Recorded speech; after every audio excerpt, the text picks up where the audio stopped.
पश्चिम बंगाल विधानसभा चुनाव में करारी हार और दिल्ली में सांसदों की बगावत के बाद तृणमूल कांग्रेस के भीतर अब तक का सबसे बड़ा गृह युद्ध छिड़ गया है।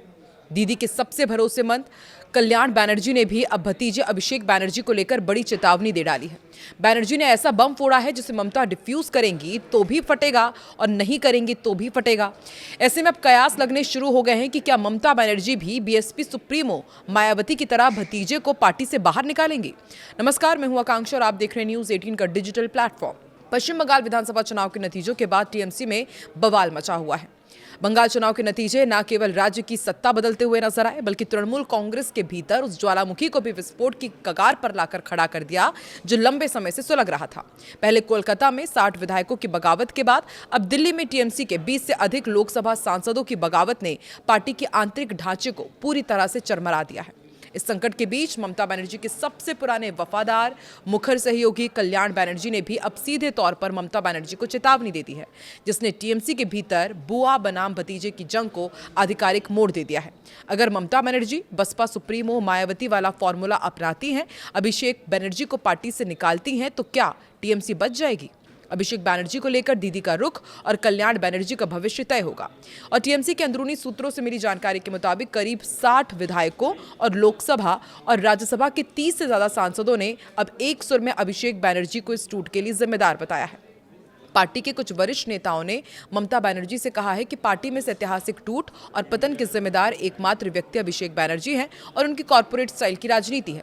इस अप्रत्याशित बगावत ने देश के सियासी हलकों में एक बड़ा यक्ष प्रश्न खड़ा कर दिया है कि क्या ममता बनर्जी अपनी बनाई हुई पार्टी को वजूद के बचाने के लिए वही कड़ा और बड़ा कदम उठाएंगी जो कभी बसपा सुप्रीमो मायावती ने अपने भतीजे आकाश आनंद के खिलाफ उठाया था।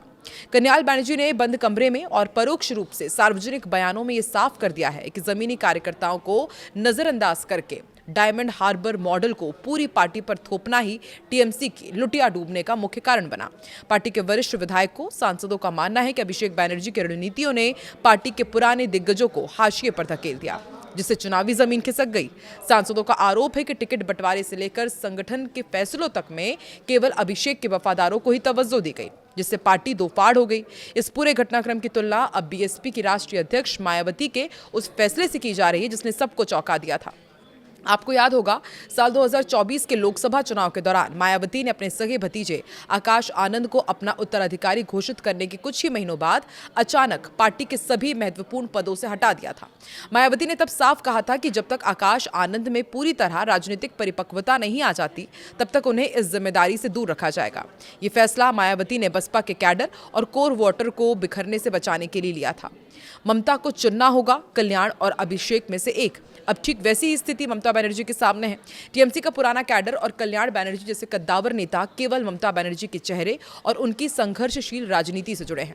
वो अभिषेक बनर्जी के नेतृत्व को स्वीकार करने के मूड में बिल्कुल नजर नहीं आ रहे हैं। ममता बनर्जी के सामने यही सबसे बड़ा धर्म संकट है। एक्सपर्ट्स के अनुसार ममता बनर्जी इस समय अपने राजनीतिक जीवन के सबसे कठिन दौर से गुजर रही है। उनके सामने दो ही रास्ते हैं। पहला ये कि मायावती मॉडल के तहत कड़ा फैसला ले, ममता बनर्जी वरिष्ठ नेताओं की भावना का सम्मान करते हुए अभिषेक बनर्जी को कुछ समय के लिए संगठन के मुख्य पदों से हटा दे, या फिर बैक सीट पर भेज दे ताकि पार्टी को पूरी तरह बिखरने से रोका जा सके। ऐसे में जमीनी हकीकत यह है कि बंगाल की राजनीति में अब आधा अधूरा फैसला काम नहीं आने वाला है। भारत मंडपम में एनडीए की मजबूती और शुवेंदु अधिकारी के बढ़ते कदम के बीच ममता बनर्जी को अगले कुछ दिनों में यह तय करना ही होगा कि उनके लिए परिवार बड़ा है या फिर टीएमसी, जिसे उन्होंने अपने खून पसीने से सींचकर राष्ट्रीय स्तर पर पहचान दिलाई थी। आपको क्या लगता है कि क्या ममता बनर्जी मायावती की तरह आने वाले दिनों में कोई कड़ा और बड़ा कदम उठाएंगे और क्या अभिषेक बनर्जी को टीएमसी के संगठन के मुख्य पदों से हटाया जाएगा या फिर टीएमसी ही कांग्रेस में विलय हो जाएगी और पश्चिम बंगाल की राजनीति में कुछ नया खेला देखने को मिलेगा? कमेंट सेक्शन पर अपनी प्रतिक्रिया जरूर दें।